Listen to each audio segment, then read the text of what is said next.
नमस्कार, आवाज इंडिया में आप सभी का स्वागत है। मैं हूं सीमा।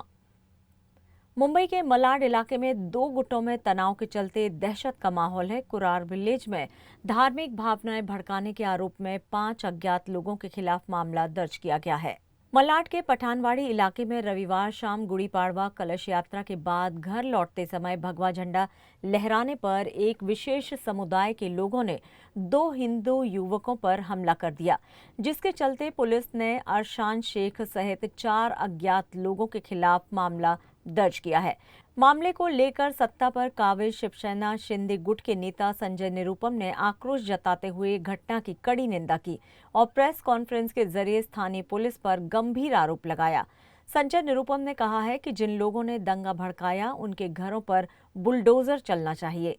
साथ ही उन्होंने नागपुर की तरह पूरे देश में दंगा भड़काने के लिए षड्यंत्र का आरोप भी लगाया।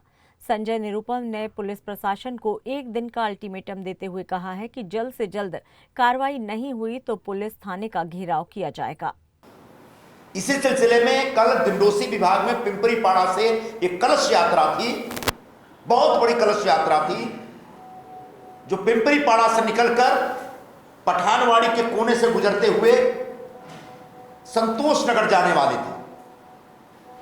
उसी पिंपरीपाड़ा की कलश यात्रा में शामिल होने के लिए क्रांति नगर से कुछ बच्चे हाथ में भगवा झंडा लिए पिंपरीपाड़ा की तरफ जा रहे थे। रास्ते में पठानवाड़ी और संजय नगर पड़ता है। संजय नगर के नाके पर एक नूरानी मस्जिद है। जिस वक्त लड़के गुजर रहे थे, हिंदू बच्चे गुजर रहे थे, जिनकी उम्र 12, 13 या 14 साल थी ज्यादा से ज्यादा, जिस वक्त बच्चे गुजर रहे थे उस वक्त मस्जिद से नमाज पढ़ करके ये जिहादी प्रवृत्ति के सब मुसलमान निकल रहे थे। उन्होंने अचानक जोश में आकर के उन नन्हे बच्चों को घेरा, उनको बहुत पीटा, उनकी बहुत पिटाई की। उसके फोटोग्राफ भी आपके सामने है, मैंने एक दिखाया भी फोटो। ये सर रॉड से मारा इन बच्चों को। एक वीडियो में दिखाता हूं जिनका भगवा झंडा जिनके पास था, बच्चों के पास, उसका भगवा झंडा छीन रहे हैं।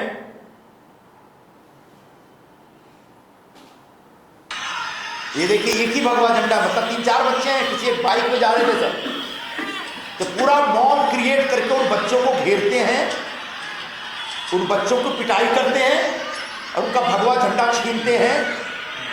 ठीक उस समय मैं भी पिंपरीपाड़ा में था, उसी कलश यात्रा में शामिल होने के लिए। जब मैं वहां पहुंचा तो मुझे बताया गया कि संजय नगर में इस प्रकार का हादसा हुआ है। मैं उनके कार्यक्रम में शामिल होकर तत्काल मैंने फैसला किया कुरार पुलिस स्टेशन जाते हैं। मैं वहां से सीनियर पीआई को फोन लगा रहा हूं, उठा नहीं रहे हो। फिर हमने और 1-2 अधिकारियों को फोन किया, किसी ने फोन नहीं उठाया। मैंने कहा ठीक, हम सीधे चलते हैं, बच्चों को देखते हैं, पूछते हैं क्या हुआ।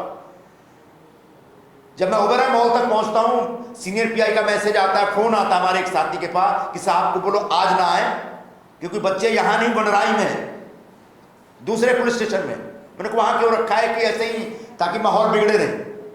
मैंने कहा माहौल तो तब शांत होगा जब जिन्होंने हमले किए, जिन्होंने हिंदू बच्चों पर हमले किए, उनको गिरफ्तार करेंगे। तो उन्होंने साहब हम रात भर में कर लेंगे। लेकिन आज 1 बज गए, अभी तक कल जो पिंपरीपाड़ा में दंगा भड़काने की कोशिश की गई जिहादी प्रवृत्ति के लोगों की तरफ से, और छोटे नन्हे बच्चे जिनके ऊपर किसी प्रकार का कोई गुनाह नहीं, कोई अपराध नहीं है, सिर्फ हिंदू नववर्ष है, उस जोश और उत्साह में हाथ में भगवा लेकर के वो पिंपरीपाड़ा जा रहे थे। उन पर हमला करने वालों के खिलाफ अभी तक कोई कार्रवाई नहीं।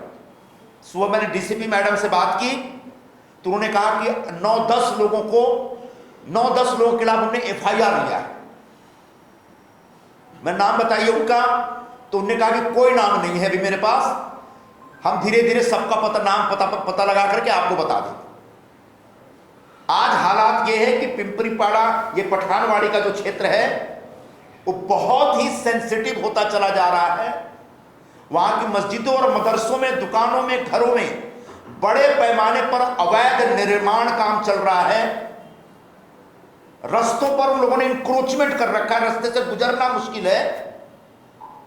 ऐसे जिन्होंने इंक्रोचमेंट किया उनके खिलाफ कार्रवाई होनी चाहिए, और जिन्होंने कल दंगा भड़काने का प्रयत्न किया और हिंदू बच्चों के ऊपर हमले किए उन तमाम जिहादियों के घर पर बुलडोजर चला के तोड़ना चाहिए।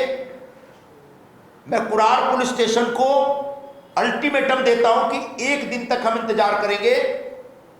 एक दिन में अगर, आज के दिन में अगर आप इन दंगाइयों को गिरफ्तार नहीं करते, इनको बुक नहीं करते, इनके खिलाफ कार्रवाई नहीं करते, तो हम लोग कुरार पुलिस स्टेशन का घेराव करेंगे, क्योंकि ये दादागिरी और गुंडागर्दी नहीं चलेगी। हम इस बात का ख्याल रखते हैं कि ईद का त्योहार है तो शांतिपूर्वक मने। रमजान का महीना है, पवित्र महीना है, तो उन्होंने उपवास रखा है, रोजा रखा है, तो उनको किसी प्रकार की खलल नहीं होनी चाहिए। बिल्कुल इसी तरीके से उनको भी ख्याल रखना पड़ेगा कि हिंदू नववर्ष का आयोजन है, बड़े पैमाने पर हिंदू लोगों के बीच एक उत्साह होता है, इस उत्साह के वातावरण में भी वो खलल न डालें। कल जानबूझ करके हमारी शोभा यात्राओं को प्रभावित करने के लिए, उसको डिस्टर्ब करने के लिए,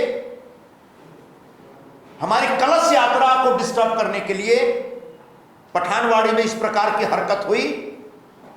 ऐसी हरकतें नहीं होनी चाहिए। डर यह लग रहा है कि पूरे महाराष्ट्र में इस प्रकार से दंगा भड़काने का कोई षड्यंत्र रचा जा रहा है। नागपुर में भी हाल में हमने देखा क्या हुआ, किस तरीके से भयंकर आगजनी की गई, लोगों के घरों पे पत्थर मारे गए, पुलिस वालों पे पत्थर मारे गए। कल आपने देखा भीड़ की एक मस्जिद में जिलेटिन की छड़ों में विस्फोट होता है। मुझे नहीं समझ में आता कि मस्जिद जो कि इबादत की जगह है, उस इबादत की जगह पे भारत के खिलाफ बगावत करने का कोई षड्यंत्र रचा जा रहा है क्या? महाराष्ट्र पुलिस और मुंबई पुलिस को सावधान होना पड़ेगा। कैसी मस्जिदों और मदरसों में छुप करके आतंकवादी प्रवृत्ति के लोग, जिहादी प्रवृत्ति के लोग तो नहीं रह रहे हैं। फिलहाल आवाज इंडिया में इतना ही। नमस्कार।